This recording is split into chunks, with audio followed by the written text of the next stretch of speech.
Hello, friends. Bienvenidos. My name is Jen, aka Jen Kahlo on social media, your local witchy friend and intuitive guide through the occult. As always, my lovely husband and co-host is David, aka Premier Pulls on social media.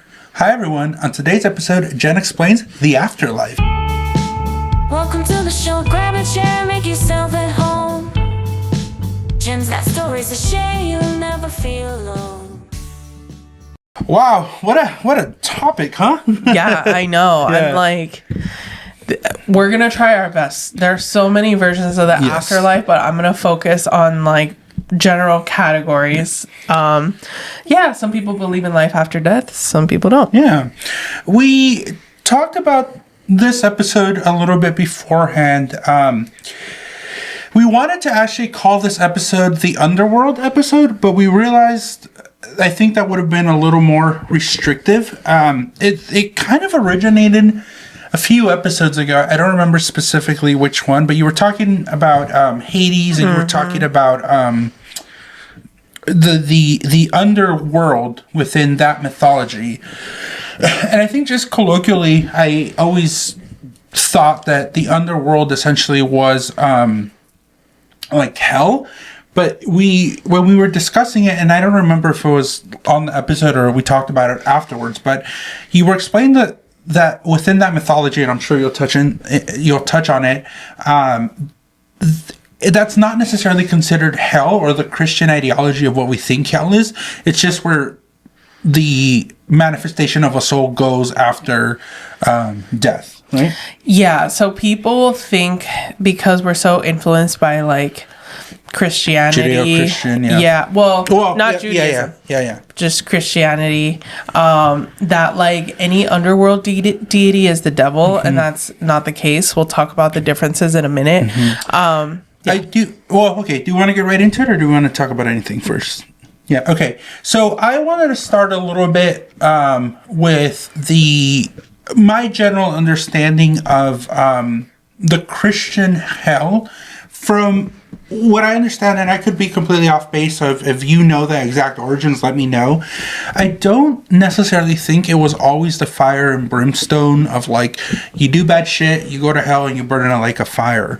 What popularized that vision or that ideology of like the torturous hell was the poem or the story of Dante's Inferno. So Dante's Inferno came out in the 14th century, around I think of the time of like Braveheart, just kind of like that European time, and he's Italian, right? So obviously the Catholic Church, we talk about the Catholic Church so much. They had their ideology of like following scripture, following the religion. And then Dante came up with like this poem where it talks about the 9 circles of hell. And that includes like purgatory, which is more like of a waiting area, and then just all the different things that go along with hell. And I believe that's where we get the depiction of like the fiery lake. I think it's a series of what's called the Divine Comedy. But he was Italian, and so Dante is the author, and it's like his story of like him going through the 9 circles of hell. Nice. Yeah. Okay. You're like, okay. Sorry, I wasn't sure if you were done. Okay, yeah. I just wanted to clarify, I think that we're so ingrained in like the afterlife. Obviously, we'll talk about like heaven and hell, but like for us, it's the idea of like hell, right? Of like, if you do bad shit, you don't follow the church, you don't follow Christian teachings, you're going to end up in this fiery lake. But there's so much more to the ideas of afterlife. Yes. Yeah. And nobody knows because nobody has lived to tell the tale.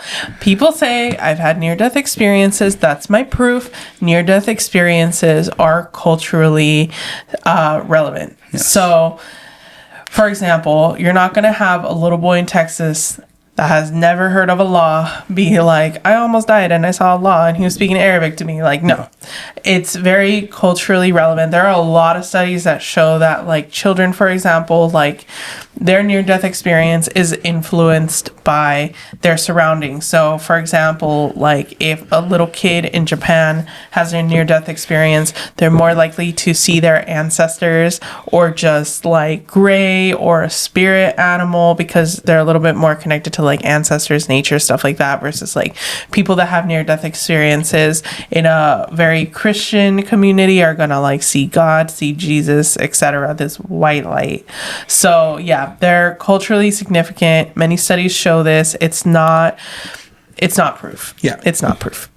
But yeah, there are various types of afterlife. So what do people believe? Some people believe in like a good place, a bad place, a medium place, reincarnation.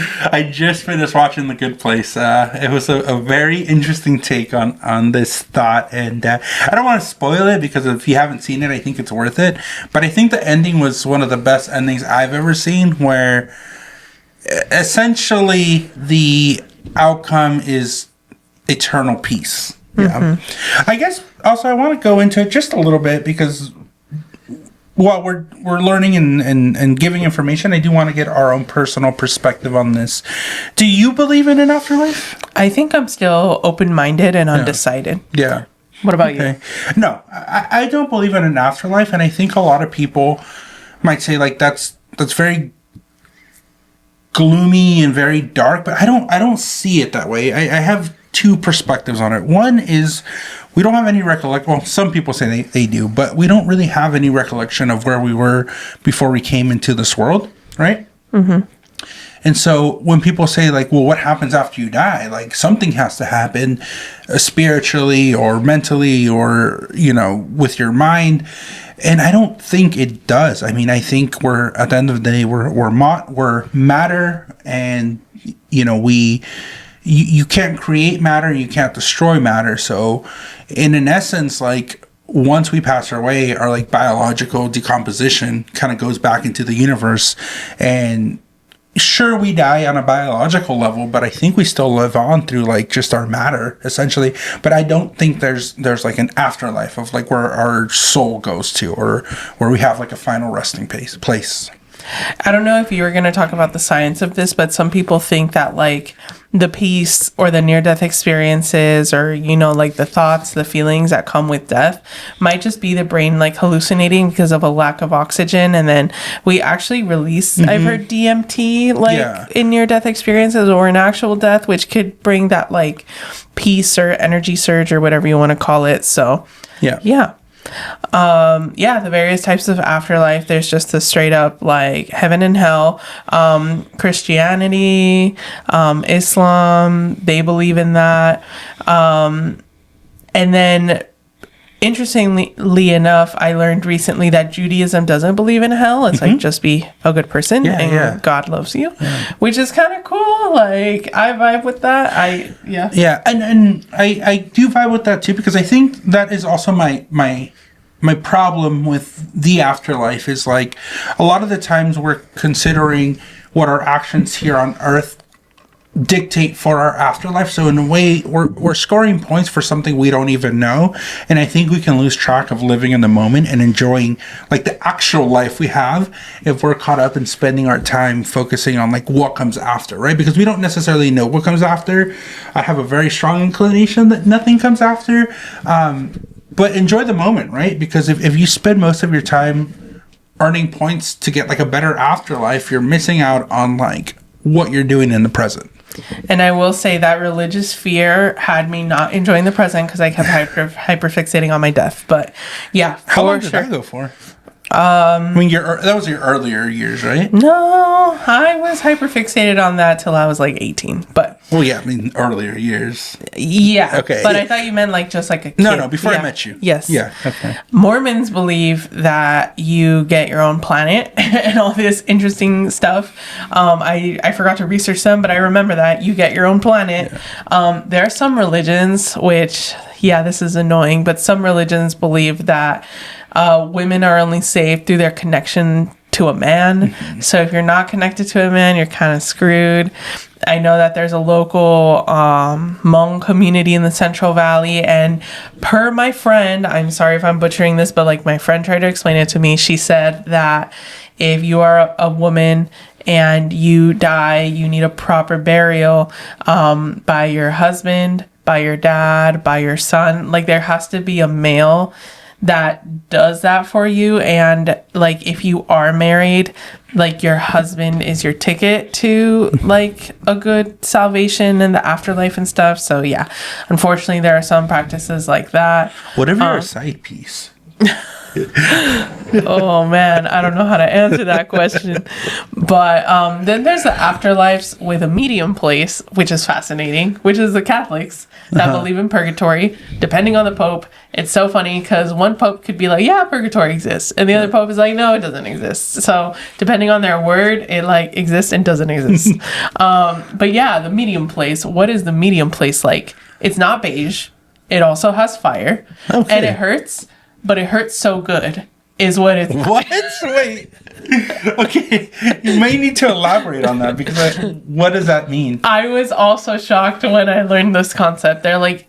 So, the teaching is, purgatory hurts, yes, but you are happy to be hurting because you know that you're getting purified. You know that it's hurting with a purpose. It's sort of like when you're hungry and you see a waiter bringing out your food. Yeah. And it's like, that's when you're the hungriest, right? Because you're like, it's so close, but it's so far. I think you might actually be hungry, because right before we started recording, I was like, fuck, I'm kind of hungry. Where are we going to go eat after this? So I'm sure that got into your thought process. But anyway, purgatory hurts so good. And you know what I thought you were going to go into? I thought it was going to be a situation where you're in purgatory and sure you're in pain, but at least you know you're not in hell. So you're willing to accept that level of pain as opposed to being sent somewhere else. Yeah.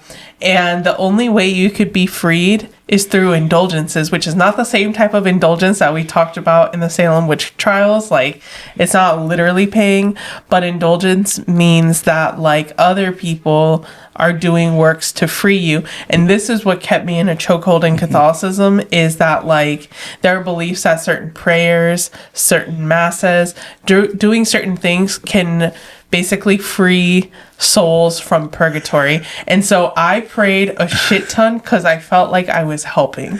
I am laughing because the Catholic Church is the original pay to play. Oh my gosh. Yeah, I have a lot of thoughts on it.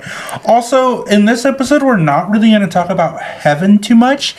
The reason being is, like, to me, that's boring. Like, it's like, sure, you do good shit, you go to eternal happiness and bliss. Like, fucking vanilla to me. So we're going to focus more on, like, the ideologies of, like, not just hell, but, like, the other afterlives, right?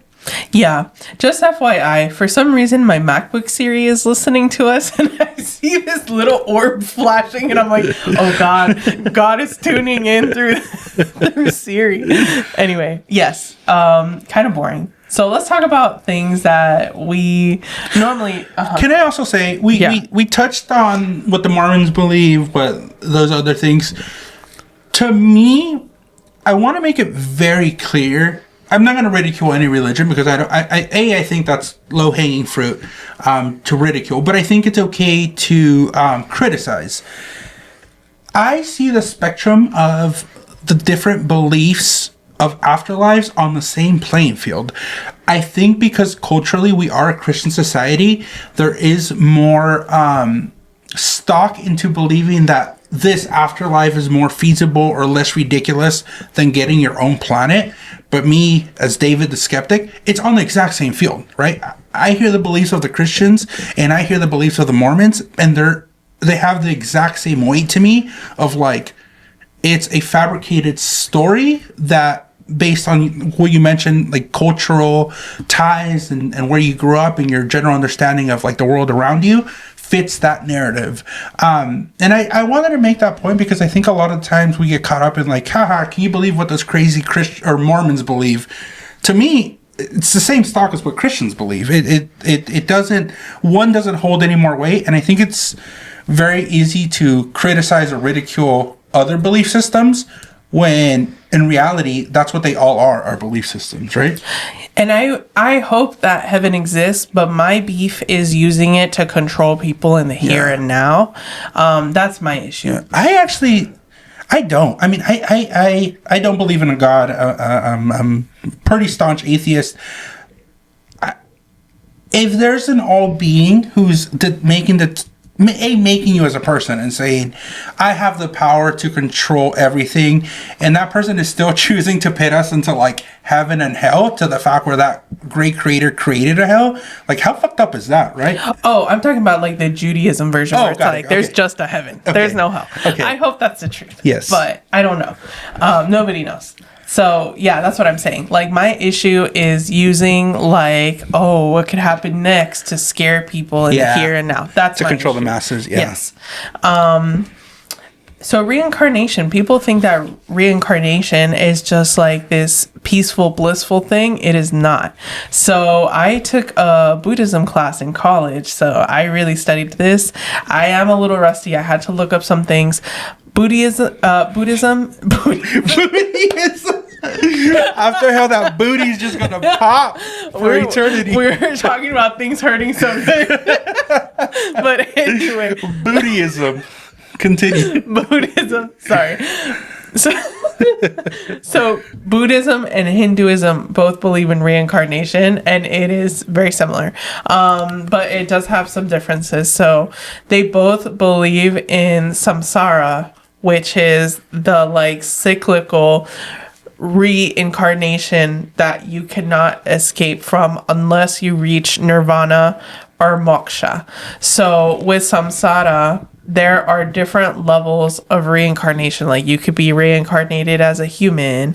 You could be reincarnated as a worm. Would you love me if I was reincarnated as a worm? It is a biological thing though, right? You're not reincarnated as a rock. You're not reincarnated like you would be reincarnated as a being, correct? Not a inanimate object? Yes. Okay. So the different realms are, I'll start with like the top. It's a circle, but like let's start at the top of the circle. The god realm, or Deva, which is where the gods are. However, it's temporary, and I'll explain this in a minute. Then there's the human realm. Then there's like a demigod realm. Then there's an animal realm. Then there's a hungry ghost realm, and this is punishment because you're a hungry ghost, ravenous, but your mouth is like the size of a pinhole. So like you can't eat fast enough, and you're being tortured. And, sorry, this is Buddhism? Yes. Okay. That's interesting. I've never heard that. I don't know much about Buddhism, but it's my understanding that Buddhism doesn't have the structure of it is very different from Judeo-Abrahamic Christian religions, where it's not a sense of like there's deities and gods and like we owe them everything. It's more of a inner structure of like betterment and releasing yourself from worldly possessions. There is suffering inherent, but I didn't know there was like the ideology of afterlife suffering. Yes. Yeah. Okay. Yeah, yes. I learned this in college. Yeah. It blew my mind because I'm learning this now. Yeah. Yeah, because people think that it's just this like kind of peaceful love and light type thing. No. In like Buddhist texts, women are called like demons and stuff. Like it's not great. Every religion has their problems. They're called booty demons. Booty demons. And then there's the hell realm. So yes, you escape samsara, or the like reincarnation, by releasing attachment basically. And so you would think like, oh, being in a god realm is great, but then you get like complacent, you get attached to being in heaven, and that's when you get reincarnated and you go a tier lower because you fucked up there, you know? You became too worldly, right? Yeah, I think that is one understanding I had of Buddhism. You cannot adhere yourself to pleasure. And it's not necessarily that you have to suffer, but having pleasure and material things, like they have you in a hold. You'll never be able to be free or reach nirvana if you have anything dictating how you move around the world, right? Is that correct? Yes. Okay. So, I'll read this excerpt. A god does not need to work and is able to enjoy the heavenly realm and all the pleasures found on earth. However, the pleasures of the realm lead to attachment. So yeah. That's what messes up. Lack of spiritual pursuits because you have everything. Yeah. And therefore, no nirvana. So, that makes sense philosophically, though. I think at a certain point, if you don't have purpose or you don't have something you're striving for, you can. I mean, if you're so comfortable and life is perfect, you don't have that ability to strive for more. And I think there's actual studies that show that people who retire and don't take up a hobby or don't have a good social group, they don't live as long because, even though I think capitalism and working to death is not the answer, in a fucked up way, it gives us a purpose. It might not be a happy purpose, but it gives you a purpose. But, people who are older or retire, they lose a little bit of that purpose, especially if you've been doing a certain job or a certain career for most of your life, and that stops. That can lead to a lot of depression, a lot of medical issues. Luckily, I think we're moving away from that, from being so loyal to one place for the rest of your life. Hopefully, that does help appease us, where by the time we hit retirement age, if this world still exists, we won't have that. Again, going back to that, that deep connection to something so material or outside of our own being, that hopefully it's a little bit easier on us. Mm-hmm. So actually, funny you say something like that. To be reborn as a human, no matter how poor, is seen as a blessing, because then you have a chance to escape samsara. Yeah. So to start and over. to attain nirvana. Yeah. Because as a human, you have the opportunity to test yourself, basically. The demigod realm is another realm. The demigods are basically just angry, have supernatural powers. They just like to fight. So they fight with gods, or they trouble the humans through illness and natural disasters. And through that, they accumulate karma and are reborn. Animals, this realm is similar to hellish, because they're driven by impulse and instinct, and they prey on each other, and you can't really willfully work towards nirvana, because you're just primal, basically. And then I'm not going to read this because it's huge, explaining the hungry ghost realm, but I'll just say what my college professor said, which is depending on whatever sin you committed, you must have done something atrocious to get to the hungry ghost realm. That your punishment is you're hungry for something specific, and your mouth is the size of a pinhole, and you'll never get it. You'll never get it, and you can't eat fast enough. Yeah. It's far more intense than those born in the animal realm. And then the hell realm, it's for super evil karma, theft, lying, adultery, and other things like that. So that is intense suffering. There are 8 hot hells, 8 cold hells, as well as hells in which beings are eaten alive, beaten, tortured. There's many hells within hell. So I didn't know Buddhism had all this. The Western idea of Buddhism is it's just this work on yourself, inner development religion. No, it is not. Just as brutal as everything else, huh? Yep. Yeah. Yep. Wow. So, what's the difference between Hinduism samsara and Buddhism samsara? Is the escape. So for Buddhism, I keep saying that.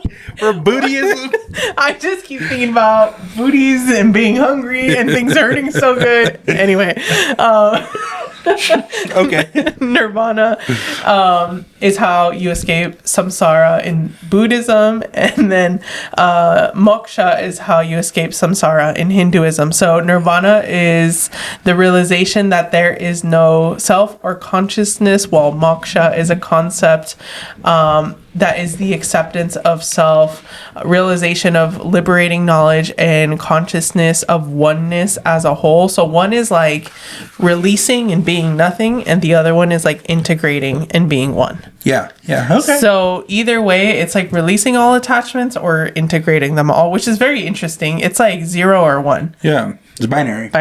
I wonder, because the westernized concept of Buddhism, the people who shop at Erewhon, the LA style of Buddhism, it got so warped, right? But I think there should be like a subsect of like just the people who are going off the like chill vibes. I think that would also be a good religious practice. Yeah, that's like the modern take and interpretation. But yeah, like this is why I'm always harping on like, just because you say you got something from a foreign place and you're watering it down doesn't make you like cool or an authority or something, because like once you actually study it, it goes way deeper and you realize a lot of people don't understand what they're saying. For sure. Well, including myself sometimes. Well, I can't wait to hear more about like the different afterlives with like the ancient Greek and different mythologies after this break. Today's episode is brought to you by us, Kythera Collective. If you've been vibing with the energy of the show, then you're going to love the Kythera Club over on Patreon. It's a space that I built for the cosmic, the curious, and the slightly chaotic. You know who you are. With 3 delicious tiers to choose from, we start with the chocolate level at $4 a month, which gains you access to weekly horoscopes and the exclusive Unhinged podcast, where I say things that don't make it to this main feed. It's sweet, it's spicy, and it's just for you. Next, we have the cafe level at $7 a month. This is where things really start to get cooking. You'll receive access to exclusive workshops, monthly virtual hangouts, and a private Discord community where you can chat directly with me and receive exclusive behind-the-scenes updates. It's magical, cozy, and a little unhinged in the best way. Finally, we have the tequila level. This is the VIP lounge. At $25 a month, you'll receive everything from the previous tiers, plus a personal 15-minute one-on-one session with myself or David each month, and discounts if you want to extend the session. It's a whole vibe and a powerful way to receive personalized guidance. So if you've been laughing along with us, crying, or rage screaming in agreement, come hang out with us at the Kythera Club. Head over to patreon.com/JenCalo and choose your tier. If you want to sponsor an episode and advertise with us, go to our website, www.jencalo.com. All right, now back to the show. All right, welcome back. Great information on the Buddhists and the Hindus. Let's talk more about mythology with the Greeks. Yes, so this is where just because there's an underworld deity doesn't automatically make them the devil. And I'm excited to clarify Hades. Hades is we've cool. talked a lot about Hades. Hades and Persephone, yup. So the Greek afterlife, there are like a lot of different like versions. I tried to collect sort of like the streamlined ones. There are little ones that I may forget, but I'm going to try my best. So when you die, according to the Greek mythology, everybody goes to the underworld. The underworld has different areas to it, but it's all the underworld. So it's not like heaven, up, hell, down. It's all the underworld. Yeah. So when someone dies... It's like the DMV. Mm-hmm, yeah. You go there for processing. You go there for everything. So when you die, you get to the river Styx. And... the collector of souls, Charon, usually brought you there. You get there and you have to pay the toll and you have to have a coin. That's why a lot of people are buried with coins. I've heard of people being buried coins with coins in their hand or coins under their tongue. That way they could pay the toll. Do they have Klarna? I know, right?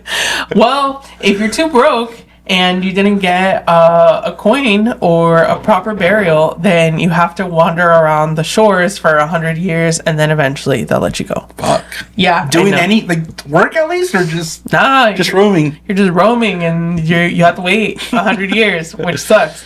But eventually, everything is pay to play. Yep.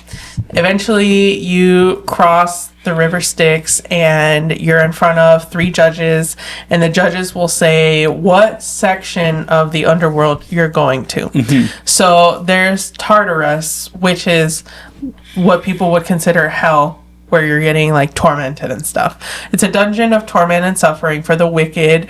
It's also the prison for the Titans, and the Furies are the ones that give out the punishment. Not the furries. Not the furries, the Furies. Okay. Yes. And Their hell is kind of customizable depending on what you did. You could get like a specific type of punishment. Like I remember that Sisyphus with like the boulder for eternity and stuff. I think he's there. And then He's a Titan though? He's not a human, right?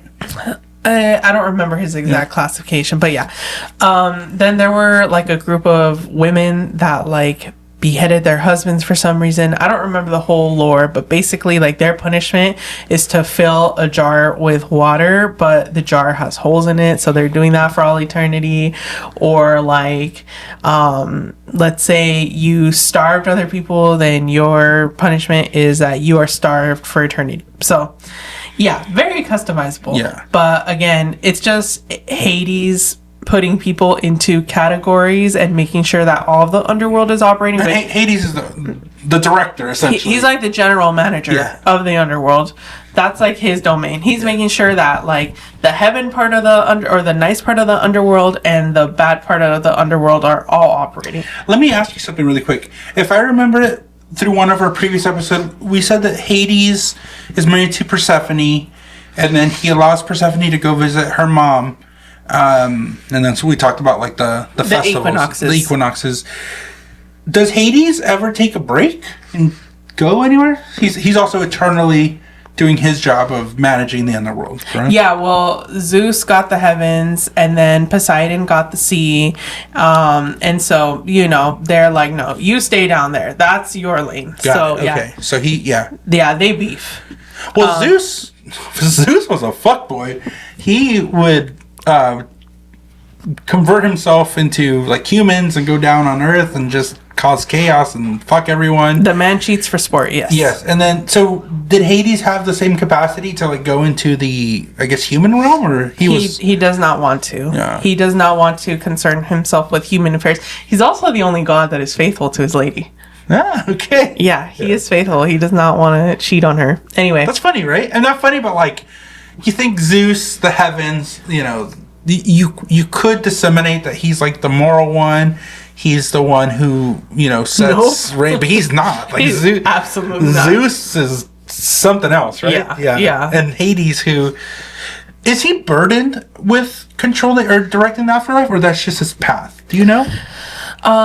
Yeah, they were like, you get the sucky place, you get the basement, but he made it his own, and now he has his queen. But he was also said to be the most handsome of the brothers. So, like, he's a brother of like Poseidon, and well, I don't know if I think he's the brother. He's more handsome than Poseidon or Zeus is what they say. Anyway, then another section of the underworld is that there are the fields of mourning. So if you die by grief or if you kill yourself out of love, then you go to the field of mourning, and everyone there is just crying over their ex. Emo as fuck. Yeah, that is a section of the underworld. Okay. Then there's the Asphodel Meadow. This is where the average people go. And they just live an average life. And they just kind of roam around like zombies. It's like gray. There may or may not be flowers. There are different like accounts. But it's just like a bleak bleh. So there's no pleasure, but there's no pain. It's painful just because you're like wandering. Because you're not supposed to be average. But most people are average. So according to this system. Okay, so most people end up there. Probably. Yeah. So, after 100 years, though, they can drink from a river or something and get reincarnated. Oh, the people from the Elysium Fields? Or No. Asphodel Meadows. We haven't talked about the Elysium Fields yet. Okay, so... The Asphodel Meadows, the average people. Got it. What about other people, like the Fields of Mourning, or... They're kind of fucked, right? Everybody you talked about before? That, I don't know. I did see that reincarnation is a thing in the Asphodel Meadows, that they kind of like have a bleak existence. They just wander around, then they drink from this spring, and all their memories get wiped and they're reborn. Then there's the Elysium Fields. This is for the better than average people that did something like really worthy during their time. Or was it for the rich people? Let's be honest. No, it was through your acts. So this is basically paradise. It's like life 2.0 but better. So here you can continue to do the things you love, like if you love art, if you love welding. Like, it's pretty cushy. They didn't have welding back then. I'm sure they did some form of metalworking. Okay. It's not heaven, like you just get to nap all day, but like you can do stuff that you like. You can do your hobbies. Let me ask you something. Where do you think a martyr would fall on this? Like a religious martyr? Would they be more in the field of mourning just because like they essentially died? No, they would be in the Elysium fields. If they're a martyr insinuates that they did something for a good cause. Okay, so It'd be the Elysium I fields. was curious, yeah. Yeah. Did they have a lot of martyrism in this time? Maybe in terms of like war, right? Like you know you're going into a battle. Yeah. And you're gonna die, but you're gonna protect the homeland and those you love. Like Yeah. I guess technically. Okay. But anyway, here people have the option to reincarnate. Why would you want to? I don't know. And the Elysium fields. Yes. Yeah. So, you know, some say, no thanks, I'm chilling, Yeah. I've earned it. And other people are like, you know what, yeah.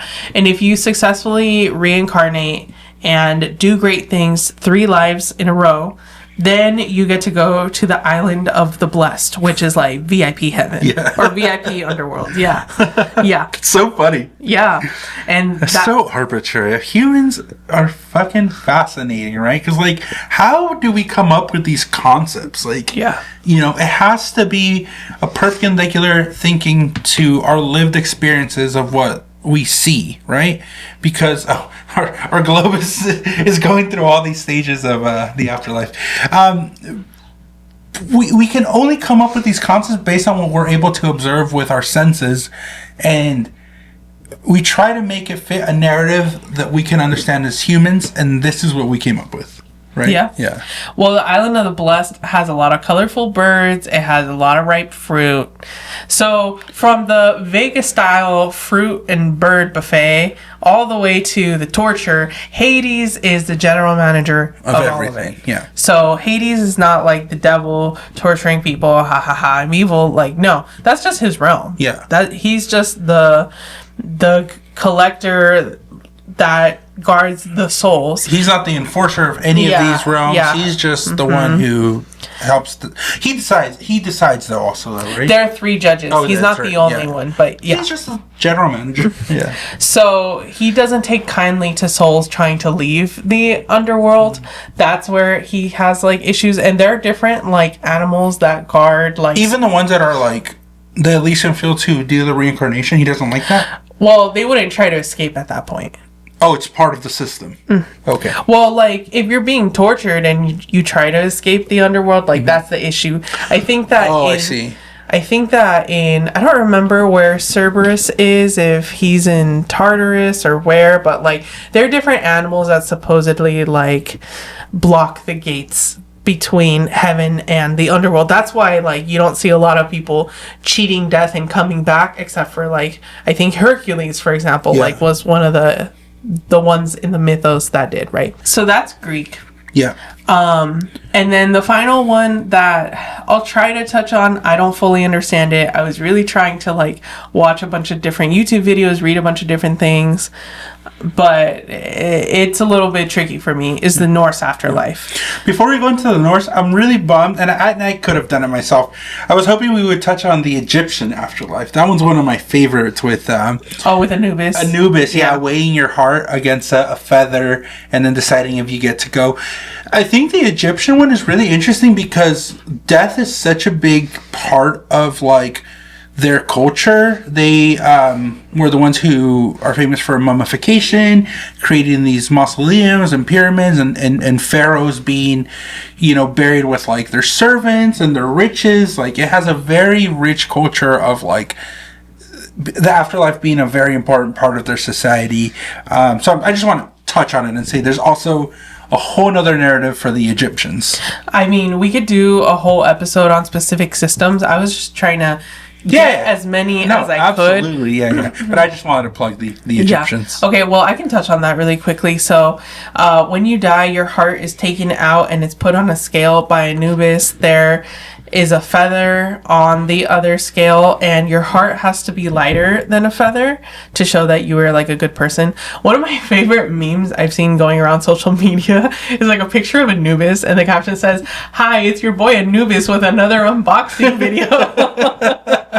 I love it. Yeah. All right, Norse mythology. So there's a politician or a government official right now that's going around that's saying, I'll see you in Valhalla or some shit like that. So that's why I wanted to include it. Again, I don't fully understand it, so my bad. We're going to need a Norse expert. If anyone is a Norse expert, please come as an experience exchange and explain this shit to me. But it seems like the Norse afterlife, all afterlives are focused on like what you do, right? But like this one is very heavily focused on like your reputation and like your works, because there are different halls. They call them halls. There's like a hall for people that die of old age. There's a hall for people that, you know, were like martyrs and so on and so forth. So Valhalla is the most commonly like referenced one. And again, very similar to how people are watering down Buddhism, people are also watering down like Valhalla and making it seem like it's like a heaven or like a place where only badass warriors can go. And that is true, but it's not necessarily exclusive to that, right? Yeah, and it's also not necessarily like pleasurable. And also there are two different, and again, I ran out of time and brain capacity, but there's like a Valhalla 2.0, a different hall where like the other half of the warriors can go. But basically my understanding of Valhalla is that you fight during the day and then you party and feast at night and you just do it all over again. Yeah. Which, like, if you're a warrior spirit, that's cool. And again, if you're a warrior or a society that's constantly at war, like, right, that's your recompense for sacrificing your life. So just going back to the beginning, a lot of these ideologies have to do with the society you're living in. Mm-hmm. I would love to have a Norse expert on the podcast. Maybe we can ask around, or if you know anybody, please recommend them. Something interesting is that there is a goddess of the afterlife in Norse mythology called Hel. Oh, okay. Which is interesting because then we think of like hell. But the goddess Hel, she is half white, half black. She is the daughter of Loki. Oh, interesting. Yeah. Can you talk a little bit about your experience as a kindergartner? Oh, yes. I love that story. So, when I was in kindergarten, we did have one pagan kid, and it was around Christmas time, and our kindergarten teacher was trying to do like a diversity and... What do you celebrate at your house during this time, right? Yeah, but because he was pagan, she wanted to show all of us kindergartners like that different people come from different experiences. So she made him talk in front of the class, and he was like, obviously this is a kindergartner trying to explain something, but the way that he explained it, he was like, we have a celebration very similar to Christmas, but it's called Yule.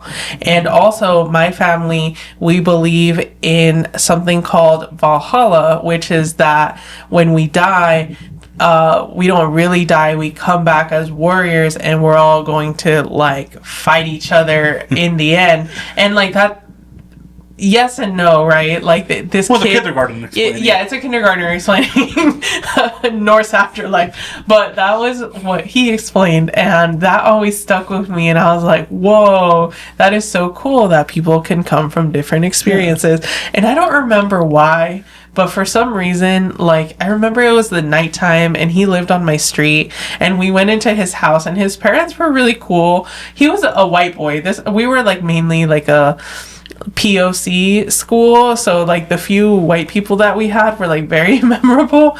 But yeah, his family definitely had like a Norse pagan vibe. I remember that they had a cool painting of a unicorn that like glowed in the dark, and he was like, yeah, turn off the light, and like the unicorn glowed. I was like, whoa.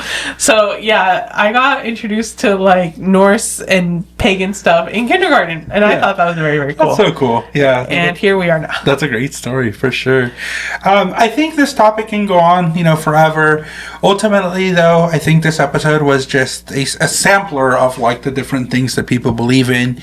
And that's great. I think it's good to immerse yourself and have an understanding of these kind of cultural perspectives, especially when it comes to something so important to humans as like what happens after we die, right? And to me, it's like just live a good life with good intentions and enjoy that.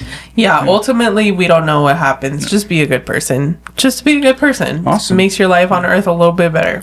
And speaking about going and visiting other realms, we had a few comments about our astral projection episode, which I definitely want to go over. Do you want to share kind of what was talked about? Yeah, the TikTok algorithm picked up this video, which I was like really shocked because a bunch of strangers were interacting. It's one of the first videos that we've had like people that are not related to the podcast interact. So yeah, which was very, very cool. But basically, I was like, I don't understand astral projection. I don't know if I believe in it. Like, I would like someone with firsthand knowledge of astral projection to explain this to me. And we got a bunch of comments. So all of these are from TikTok. So at Red Apple Witch said, I'm an astral traveler, but I cannot lucid dream. Astral travel is projecting your spirit to a certain place and time. It's not a dream. Lucid dreaming is within your subconscious. All right. Yeah. Cool. Then at Hamster Fight Club said, what a cool name. I know, I thought that too. My dad does it when meditating, and it's not always a dream thing. Very cool. Maybe he's reaching nirvana. Then at Sleepy Dreamer, but all the E's are threes. Sleep paralysis is a gateway to astral projection. Once your body falls asleep, you can move out of it and start flying and going to places and stuff, versus a lucid dream when you won't feel your body fall asleep and you're just immersed in an experience while you sleep. Astral projection, you can actually feel your soul ripping out of your body in vivid detail, as vivid as real life. Everything is super vivid. Lucid dreaming is just being awake in your dreams and trying to control it. You can feel the difference. Okay. Then at _ Steph HH_L, girl, I astral projected so many times the first time, and I was like, I'm dead when I've seen my body. The second time I got the hang of it, and the third time I visited places I know in real life, and the next time I was trying to get trapped souls out of the underworld, which I loved until I got caught. That was perfect. This is kind of what we talked about in today's episode. Yeah. And then at Penny Chia Sun Official, if you see yourself in the dream and you know you're dreaming, that is a power dream. Research gates of dream time and journey to Ixtlan Carlos Castaneda. My shaman is Don Xavier, and he relayed his stories of apprenticeship to Carlos, and Carlos wrote books in first person. Don Xavier is now in the 70s. So they're showing that they have lineage through their mentorship and that it's legit in their practice. Awesome. Right. Yeah. Well, that was great comments, and thank you everybody who commented on that episode. I think it was definitely something that had a lot of people chiming in, which is always wonderful. And today's episode was also super fun and interesting and very educational. We have a few things coming up. We have our 100th episode coming, so we're very excited for that. If you are hosting any Halloween parties or just any parties in general, make sure to hire Jen for all your witchy needs. And then you're also going to be at Infinity coming on October 25th, right? Yep. Awesome. Yep. I'll be there. So if people want to get a hold of you, how can they do that? At Instagram, TikTok, YouTube, Blue Sky, at Jen Kahlo and JenKahlo.com. And if you like this show, rate it, give us 5 stars, and share it with a friend who might be interested in this subject. All right, everybody. Well, thank you so much for tuning in with us and learning about the afterlife. Remember, the magic within you makes the world a more beautiful place. Blessed be, and signing off. Bye.